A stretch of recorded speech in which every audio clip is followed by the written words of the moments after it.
నువ్వు ఒక అమ్మాయిని లవ్ చేస్తున్నావు కదా, ఆ అమ్మాయితోనే నీ ఫ్యూచర్ అంతా ఊహించుకుని ఇది నా పాప, నా వైఫ్, తింతో ఒక ఫ్యామిలీని బిల్డ్ చేస్తాం, మా అమ్మాయి అమ్మాయి కూడా చాలా హ్యాపీగా ఉంటారు అత్త కోడలుగా అని చెప్పి నీ ఫ్యాంటసీలన్నీ నువ్వు నీ మైండ్లో బతుకుతున్నావు కదా.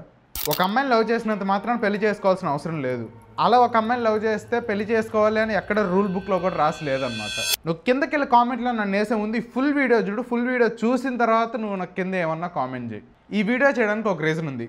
నేను ఒక సబ్స్క్రైబర్తో 1-on-1 పెయిడ్ కాల్ మాట్లాడేటప్పుడు తన బ్రేకప్ స్టోరీ గురించి చెప్తూ, బ్రో 1 year బ్యాక్ నాకు బ్రేకప్ అయింది, దానివల్ల నాకు లైఫ్ అంటేనే చిరాకు వస్తుంది, ఏం చేయాలో అర్థం కావట్లేదు అని చెప్పి తన స్టోరీ చెప్తూ ఉంటే సడన్లీ ఇట్ హిట్ మీ. అప్పుడు నేను రియలైజ్ అయ్యా, అరే ఈడు మాత్రమే కాదు కదా, చాలా మంది, ఆఖరికి మొన్నటిదాకా నేను కూడా అట్లాగా ఊహించుకుంటూ ఉండేవాను కదా, ఇట్లా ఒక అమ్మాయిని లవ్ చేస్తే పక్కా పెళ్లి చేసుకోవాలి, లేదంటే అది నిజమైన లవ్వే కాదు అని చెప్పి నీ సొసైటీ, నీ పేరెంట్స్, సినిమాలతో సహా ప్రతి ఒక్కటి అదే చెప్తుంది. నువ్వు ఏ సినిమా చూసినా లాస్ట్లో ఒక అమ్మాయిని లవ్ చేస్తే పెళ్లి చేసుకోవాలి. అర్జున్ రెడ్డి లాగా నువ్వు జీవితం నాశనం చేసుకున్న పర్లా నువ్వైతే ఆ పిల్లని పెళ్లి చేసుకోవాలి, because you are a alpha male, అదే ట్రూ లవ్ అని చెప్పి నువ్వు ఇట్లా కత్తల్లో బతుకుతున్నావు అనమాట.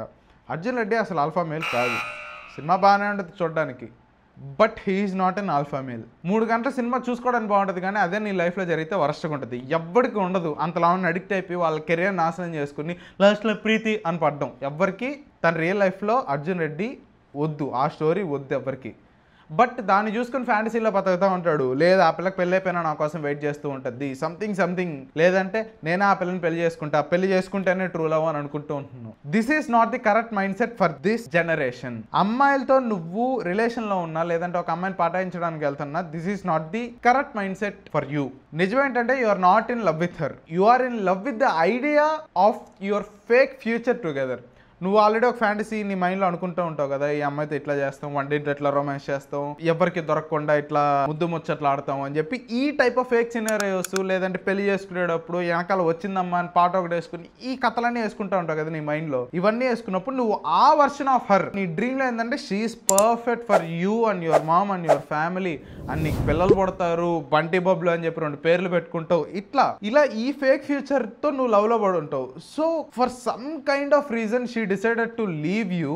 ఆ ఫేక్ ఫ్యూచర్ అంతా నువ్వు ఆల్రెడీ అనుకున్నావు, అది జరగదు అని నీకు తెలిసిన తర్వాత నువ్వు ఆ అమ్మాయిని మిస్ అవ్వడం కంటే, ఒరే జరగట్లేదే, అరే నేను ఇట్లా అనుకున్నాను జరగట్లేదులే అని చెప్పి ఎక్కువ సఫర్ అవుతావు, ఎక్కువ ఫీల్ అవుతావు. నువ్వు ఆ అమ్మాయిని మిస్ అవ్వట్లా, ఆ అమ్మాయి కోసం ఏడవట్లా. నువ్వు ఏదైతే ఎక్స్పెక్టేషన్ పెట్టుకున్నావు, ఏదైతే ఫేక్ ఫ్యూచర్ని నువ్వు క్రియేట్ చేసి పెట్టుకున్నావో నీ మైండ్లో, అది నీకు అందట్లేదు, అది నీకు దొరకట్లేదు, అలా జరగదు అని చెప్పి ఏడిసి వస్తా వేటికైనా అడిక్ట్ అయిపోయి ఆ పిల్ల పాప అని చెప్పి పిచ్చోళ్ళు అయిపోయేది. అందుకే సో ఎప్పుడైతే నీకు ఈ మైండ్ సెట్ ఉంటుందో, ఒక అమ్మాయి లవ్ చేస్తే పక్క పెళ్లి చేసుకోవాలి, దట్ ఈస్ ట్రూ లవ్, అది కాకపోతే ఇంకా లవ్వే కాదు అని చెప్పి నువ్వు ఎప్పుడైతే ఇలా అనుకుంటావో, తను ఏమన్నా మిస్టేక్స్ చేసినా నువ్వు లైట్ తీసుకుంటావు, చూసి చూడకుండా వదిలేస్తావు. తనని డిస్రెస్పెక్ట్ చేస్తే నువ్వు దాన్ని జస్టిఫై చేసుకుంటావు మీ ఫ్రెండ్స్ దగ్గర కానీ, మీ ఫ్యామిలీ దగ్గర కానీ, లేదు నేను ఆ తప్పు చేస్తే సో అందుకని తను నాతో ఇట్లా బిహేవ్ చేసింది, అందరి ముందు ఏం పర్లేదులే, మేము చూసుకుంటాం అని చెప్పి ఇట్లా కోప్ చేస్తూ ఉంటావు నీ దగ్గర, నీతో అండ్ నీ ఫ్రెండ్స్ అండ్ నీ ఫ్యామిలీతో. Even when she disrespects you, you will behave like that. ఇవన్నీ నీ కళ్ళకు కనిపించవు అనమాట, ఎందుకంటే నీ కళ్ళకంతా కనిపించేది ఆ ఫ్యూచరే కనిపిస్తుంది. బికాస్ నువ్వు ఆ పిల్లని పెళ్లి చేసుకోకపోతే నువ్వు అంతా ఏదో తప్పు చేస్తావు, some kind of mistake you did అన్నట్టు నువ్వు ఆలోచిస్తూ ఉంటావు అనమాట. సో అందుకని ట్రూ లవ్ అని జనం అంతా నీకు సూపర్ అని పొగడాలన్నా చెయ్యాలన్నా నువ్వు ఆ పిల్లని పక్కా పెళ్లి చేసుకోవాలి, వాట్ ఎవర్ హ్యాపెన్స్ అని చెప్పి. సో నువ్వు ఇట్లా ఆలోచిస్తూ ఉంటావు అనమాట. నువ్వు ఎప్పుడైతే ఇలా పక్కా పెళ్లి చేసుకోవాలి, లేదంటే ఆ ఫేక్ ఫ్యూచర్ని ఎప్పుడైతే నువ్వు ఇట్లా ఊహించుకున్నావో, దెన్ నువ్వు ఆ అమ్మాయికి ఒక రీజన్ ఇస్తున్నావు అనమాట. ఇది అతిపెద్ద దరిద్రం. నువ్వే ఆ అమ్మాయికి ఒక రీజన్ ఇస్తున్నావు to leave you. That is acting desperate. కరువులో ఉంటావు నువ్వు. ఎంత కరువులో అంటే, ఈ పిల్ల వదిలేసి వెళ్ళిపోతే ఇంకెవరు లేరు కదా, because you imagine all that future with her. ఈ పిల్ల వదిలేసి వెళ్ళిపోతే ఎవరు లేరు కదా. సో ఒక వస్తువుని నీ దగ్గర ఎక్కువ దాచిపెట్టుకోవాలంటే ఏం చేస్తావు, ఇంకా బాగా కష్టపడదు, దాని చుట్టూ ఏదేదో కడుతుంది అది పగిలిపోకుండా ఉండడానికి. సేమ్ అలాగే అమ్మాయిలు కూడా ఏం చేస్తావు, ఈ పాప నిన్ను ఎక్కడ వదిలేసి వెళ్ళిపోద్దో, ఏం తప్పు చేస్తే ఆడ వదిలేసి వెళ్ళిపోద్దో అని చెప్పి ఏం చేస్తావు, ఇంకా దగ్గర లాక్కోవాలని లాక్కుంటూ ఉంటావు, గట్టి పట్టుకుంటూ ఉంటావు. కానీ నీకు అర్థం కాని విషయం ఏంటంటే, నువ్వు చెయ్యిని ఎంత గట్టి పట్టుకుంటావో వాళ్ళు అంతే హర్ట్ అవుతారు. ఫిజికల్లీ కాదు, మెంటల్లీ వాళ్ళకి అర్థం అవుతుంది, ఎందుకు నా మీద ఇంత డిపెండెంట్ అవుతున్నాడు, వీడికి వేరే పని పాటే లేదా, నేను లవ్లో పడింది వీడితో కాదే, వీడు ఒకప్పుడు ఎంత ఒక గోల్ అని చెప్పి ఎంత కష్టపడాడు, ఇప్పుడే నన్ను పట్టుకుని, నన్ను కాకుండా ఇంకెవరిని అసలు పట్టించుకోవట్లా, ఎందుకు నన్ను ఇంత గట్టి పట్టుకుంటున్నాడు, అసలు చిరాకు వచ్చేస్తుంది నాకు వీటితో ఉండాలంటేనే అనే ఫీలింగ్ నువ్వు ఆ పిల్లకి తెప్పించేస్తావు అనమాట. నువ్వు ఎప్పుడైతే ఇట్లా కరువులో ఉన్నట్టు యాక్ట్ చేస్తూ ఉంటావో, ఈ కరువులో ఉన్నట్టు నువ్వు ఎందుకు యాక్ట్ చేస్తున్నావు అంటే లవ్ చేస్తే పక్క పెళ్లి చేసుకోవాలి, ఈ పిల్ల నా ప్రపంచం అంతా అని నువ్వు ఫీల్ అవుతున్నావు. అది నీ మైండ్ సెట్లో ఉంది కాబట్టి. So for some reason she decided to leave you. నేను వదిలేసి వెళ్ళిపోదాం అని తను కానీ అనుకుంటే యూ ఫీల్ లైక్ నీలో ఒక పార్ట్ నేను వదిలేసి వెళ్ళిపోయింది అనుకుంటూ. సో నువ్వు అట్లా ఫీల్ అయిన తర్వాత ఏం చేస్తావు? ఏ పని చెయ్యక, ఏది చేతకాక, ఏం చేయాలో తెలియక, ఎందుకు నీ లైఫ్ ఎట్లా అయిపోయిందని చెప్పి అదే స్పైరల్లో తిరగతా, మందు తాగతా, సిగరెట్లు తాగతా, ఏ పని చేయకుండా ఇంట్లో వాళ్ళకి బర్డెన్ అయిపోయి, ఇంట్లో వాళ్ళని చూసుకోవాల్సింది నువ్వు, మీ పేరెంట్స్ అందరినీ చూసుకోవాల్సింది నువ్వు, బట్ వాళ్ళకి బర్డెన్ అయిపోయి డబ్బులు సంపాదించడం తెలియక నీకు నువ్వు చేయాల్సిన బాధ్యతలు కూడా నువ్వు చేయకుండా, జిమ్కి వెళ్ళేవాడు అయితే జిమ్ములు మానేసి ఇవన్నీ ఇట్లా బిహేవ్ చేస్తూ ఉంటావు. ఎందుకంటే నువ్వు ఆ ఫ్యూచర్ని హోప్ చేసావు, ఆ ఫ్యూచర్ నీకు రాదు, and she left you just like that. మరి అది ట్రూ లవ్ కాకపోతే ట్రూ లవ్ అంటే ఏంటి అంటే, ట్రూ లవ్ అంటే నువ్వు ఒక ఫేక్ ఫ్యూచర్ ఇమాజిన్ చేసుకుని ఆ ఫ్యూచర్ జరిగినట్టే జరగాలి, నేను పక్కా చేసుకోవాలి, ఎన్నైనా నేను సాక్రిఫైస్ అయి చేసుకోవాలి. నువ్వు సాక్రిఫైస్ అవ్వాలి నిజమే, కానీ ఎంతవరకు సాక్రిఫైస్ అవ్వాలి, ఎంతవరకు అవ్వకూడదు అనేది నీకు తెలియదు. ఎందుకంటే when you are in love నీకు ఏది కరెక్ట్ ఏది రాంగ్ అని తెలియదు. ఎందుకంటే మన ఎమోషన్స్ మనతో అంత ఆడుకుంటాయి అనమాట. ఆ అమ్మాయి లిటరలీ అందరి ముందు నేను చెప్పుతో కొట్టినా నువ్వు లేదు నా పాప అన్నట్టు వెళ్తావు. అంత డెస్పరేట్గా మనం బిహేవ్ చేస్తాం because we are in love, that's how we are behaving. చాలా మందిని చూస్తున్నా, నేను అట్లా బిహేవ్ చేసి వచ్చున్నా. మరి చెప్తా కొట్టించుకోలేదు కానీ అందరి దగ్గర నన్ను డిస్రెస్పెక్ట్ చేసిన, నన్ను కెండల్ చేసిన, లేదు లేదు లేదు ఏం పర్లేదు, నేను ఇందాక గిచ్చాను అందుకని నన్ను అందరి ముందు ఇట్లా నన్ను అవమానించింది అని చెప్పి నాకు నేను కోప్ చేసుకుంటూ ఉండేవాడిని. సో ట్రూ లవ్ అంటే ఏంటంటే, true love means that you grow together. ఆ అమ్మాయి నీ లైఫ్లో ఉండడం వల్ల నువ్వు గ్రో అవుతావు నీ లైఫ్లో, అండ్ నువ్వు ఆ అమ్మాయితో ఉండడం వల్ల ఆ అమ్మాయి గ్రో అవుద్ది తన లైఫ్లో. ఇలా మ్యూచువల్ అండర్స్టాండింగ్తో గ్రో అవడాన్నే లవ్ అంటారు. ప్లస్ మ్యారేజ్ అంటే నువ్వేదో 18 ఇయర్స్లో 17 ఇయర్స్లో ఉన్నప్పుడు ఒక పిల్లని చూసి ఒక 10 ఏళ్ళు ప్రేమించి 10 ఏళ్ళ తర్వాత పెళ్లి చేసుకోవడం అంత సింపుల్ కాదు. ఎందుకంటే 18 ఇయర్స్ ఉన్నప్పుడు నీ మైండ్ డిఫరెంట్గా ఉంటుంది.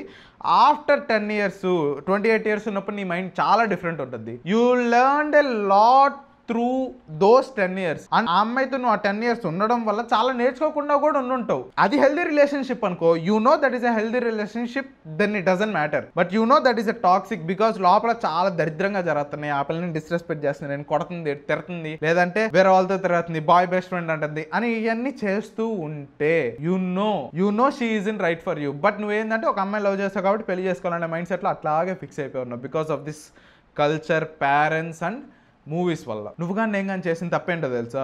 ఒక అమ్మాయికి రైట్ టైంలో నేను పెళ్లి చేసుకుంటా అని చెప్పకపోవడం. ఎయిదర్ టూ ఎర్లీ చెప్పేస్తాం, అసలు ఏం జరుగుండదు. ఆ అమ్మాయి మన గర్ల్ ఫ్రెండ్ కూడా పూర్తిగా అయ్యి ఉండదు. Even she is not accepted that she is our girl friend. ఏదో రిలేషన్లో ఉన్నాను నువ్వు ఫీల్ అవుతున్నావు, ఎందుకంటే బాగా తిరుగుతున్నారు, చేతుల్లో చేసుకుని తిరుగుతున్నారు, ముద్దులు పెట్టుకుంటున్నారు అని చెప్పి నువ్వు అనుకుంటూ ఉన్నావు. But she is not yet fully committed to you yet. మరి అట్లాంటప్పుడు నువ్వు ఫుల్ ఎమోషనల్ అయిపోయి నేను పెళ్లి చేసుకుంటా, పక్కా పెళ్లి చేసుకుంటా, మీ ఇంటికి వచ్చి అడుగుతానంటూ ఇదే పని నేను చేశాను. నెక్స్ట్ డే నుంచి ఆ పిల్లకి నా మీద ఇంట్రెస్ట్ పోయింది. అందరు అట్లాగే ఉంటారని నేను చెప్పట్లా. తను నా మీద నిజంగా ఇంట్రెస్ట్ పోయిందా, లేదంటే భయం వేసిందా ఆ పిల్లకి ఎందుకు ఈడు ఎంత కమిట్ అయ్యాడని, లేదంటే నాకంటే ఈడు ఎక్కువ కమిట్మెంట్ ఇస్తున్నాడు ఏంటి అని భయం వేసి వెళ్ళిపోయిందో. నెక్స్ట్ డే నుంచి నా మీద అసలు ఇంట్రెస్ట్ లేకుండా బిహేవ్ చేసింది. అండ్ టూ లేట్గా కూడా ఇవ్వకూడదు అనమాట. అంటే ఆ అమ్మాయికి ఇంట్రెస్ట్ ఉండి ఆ అమ్మాయి నీకు ఫుల్ కమిట్మెంట్ ఇచ్చినప్పుడు నువ్వు ఆ కమిట్మెంట్ ఇవ్వలేదు అని అంటే ఆ అమ్మాయి నిన్ను వదిలేసి వెళ్ళిపోయే ఛాన్సెస్ కూడా ఉంది. But you have to find the right time. ఇద్దరు same level of equal level of commitment నువ్వు ఆ అమ్మాయి మీద, ఆ అమ్మాయి నీ మీద ఉన్నప్పుడే నువ్వు ఆ అమ్మాయికి నేను పెళ్లి చేసుకుంటా అని చెప్పాలి, ఆర్ చూపించాలి. నేను పెళ్లి చేసుకుంటా, you are my life, we belong together అని చెప్పి ఆ అమ్మాయికి అర్థమయ్యేటట్టు చేయాలన్నమాట. నువ్వు ముందు చెప్పినా తర్వాత చెప్పినా వేస్ట్. నువ్వు ఆ కరెక్ట్ మూమెంట్ పట్టుకోవాలంటే నీకు ఎక్స్పీరియన్స్ ఉండాలి. ఎక్స్పీరియన్స్ అంటే ఒక 10 మంది అమ్మాయితో తిరిగి ఆ మూమెంట్ వచ్చిందా రాలేదని ఎత్తుక్కోవడం కాదు. ఆ అమ్మాయితో నువ్వు ఎలా బిహేవ్ చేస్తున్నావు, ఆ అమ్మాయి నీతో ఎలా బిహేవ్ చేస్తుంది అని చెప్పి నువ్వు దాన్ని అనలైజ్ చేయాల్సి వస్తుంది అనమాట. అనలైజ్ చేయడమే ఈ అనలైజ్. ఇవన్నీ లవ్ ఎట్ అవుతానంటే నువ్వు ప్రతి విషయం, ప్రతి చిన్న విషయం నీ ఫ్రెండ్స్లో కానీ పేరెంట్స్లో కానీ ప్రతిదీ నువ్వు అనలైజ్ చేస్తావు కాబట్టి you are taking some kind of decision. So same అలాగే లవ్లో అయినా ప్రేమలో అయినా ఏ విషయంలో అయినా నువ్వు అనలైజ్ చేయాల్సిందే. బ్రో మరి ఆ అమ్మాయి నన్ను వచ్చి అడిగితే ఎలా బ్రో, నువ్వు నన్ను పెళ్లి చేసుకుంటావు కదా అని చెప్పి కొంతమంది వచ్చి అడుగుతూ ఉంటారు. నిజమే, బట్ అడిగినప్పుడు నువ్వేందంటే భయపడో, లేదంటే అబద్ధం చెప్పాడు తప్పుతానులే అని చెప్పి ఆ అమ్మాయికి ఫేక్ ప్రామిసెస్ చేయబాకు. సో నువ్వేం చేయాలంటే నాకు ప్రస్తుతానికి క్లారిటీ కావాలి. I don't know if you're fully committed to each other, plus మన ఇద్దరం మ్యూచువల్గా గ్రో అవుతాం లేదు తెలీదు, లెట్స్ గెట్ టు దట్. ఆ పాయింట్కి వెళ్దాము. ఈ మ్యారేజ్ అనేది ఫ్లోలో అయిపోద్ది. It's not a problem for me. నాకు పెళ్లి చేసుకోవాలనుకుంటే చేసుకుంటా, నీకు చేసుకోవాలనుకుంటే చేసుకుంటాం, అది ప్రాబ్లం కాదు. కానీ నేను ఇప్పుడు నీకు ఫేక్గా చెప్పేసి చేసుకుంటా అని చెప్పి ఒక 3 ఏళ్ళ తర్వాత మన ఇద్దరికి సెట్ కాక నిన్ను వదిలేయడం నాకు ఇష్టం లేదు అనేటట్టు సేమ్ ఈ డైలాగ్ చెప్పమని కాదు. నేను వదిలేస్తా అంటే ఏ పిల్లైనా కొంచెం డౌట్ఫుల్గానే ఇదవుద్ది. You get the point right. ఆ కైండ్ ఆఫ్ కాంటెక్స్ట్లో వెళ్ళాలి. నువ్వు ఆ అమ్మాయికి చెప్పాలి అట్లా, this is not the right time for this particular discussion. ఆ పిల్ల అడిగినా చెప్పకూడదు. ఎందుకంటే కొన్నిసార్లు అమ్మాయి నేను టెస్ట్ చేస్తూ కూడా ఉండొచ్చు. నాకంటే వీడు ఎక్కువ కమిట్ అయ్యాడా లేదా, నాకంటే వీడు ఎక్కువ ఎమోషనల్ ఇన్వెస్ట్మెంట్ పెట్టాడా లేదా, జస్ట్ కనుక్కుందాం. ఆ పిల్ల నిన్ను నిజంగా పెళ్లి చేసుకోవాలంటే ఫస్ట్ ఆ పిల్ల చెప్పుద్ది కదా. So it doesn't matter. నువ్వైతే కరెక్ట్ రైట్ మూమెంట్ చూసే చెప్పాలి. సో అసలు పెళ్ళి అంటే ఏంటి? Marriage is a responsibility. ఇప్పుడు నువ్వు ఆ పిల్లకి చాక్లెట్లు, బిస్కెట్లు, సినిమాలు, షికార్లు అని చెప్పి తిప్పినంత ఈజీ కాదు పెళ్ళంటే. నిన్ను నువ్వు పోషించాలి, నీ పిల్లాన్ని పోషించాలి. రేపు పొద్దున 2 పిల్లల్లో 3 పిల్లల్లో 1 పిల్ల ఉన్నా నువ్వు పోషించాలి. నువ్వు పోషించాలంటే నీకు డబ్బులు ఉండాలి. డబ్బులు ఉండాలంటే నువ్వు నీ లైఫ్లో పెట్టుకున్న గోల్స్ అన్నీ అచీవ్ చేస్తూ ఉండాలి వితౌట్ ఎనీ డిస్ట్రాక్షన్స్. అవన్నీ చేయడానికి ఈ ఛానల్ నీకు హెల్ప్ అవుతుంది. నీకు ఎక్కడ ఫోకస్ విషయంలో కానీ, అమ్మాయిల విషయంలో కానీ, రిలేషన్షిప్ విషయంలో, ఏ విషయంలో అయినా నీకు డౌట్ ఎక్కడైనా వస్తే this channel is the answer for you. So the point being, love చేసినంత మాత్రం పెళ్లి చేసుకోకూడదు అని ఎందుకు చెప్తున్నానంటే, నీకు అది మైండ్ సెట్లో ఉన్నంత కాలం you are giving a reason to her that she can leave you at any point.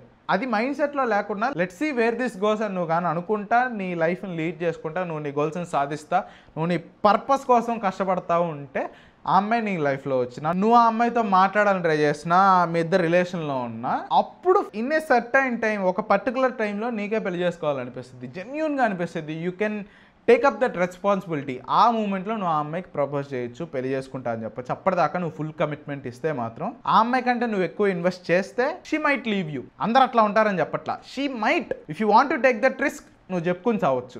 I don't want to take that risk because I have been there. And ఈ పిల్ల అట్లా కాదన్నమాట. పెళ్ళంటే that is a responsibility that you have to take up as a man. నువ్వు అలా తీసుకోవాలి అంటే నీకు అంత సీన్ ఉండాలి. ఏదో లవ్ చేసా పెళ్లి చేసుకుంటా అంటే కుదరదు అనమాట. నీకు ఆ రెస్పాన్సిబిలిటీ తీసుకోవడం తెలియాలి, నువ్వు అంత సాధించి ఉండాలన్నమాట.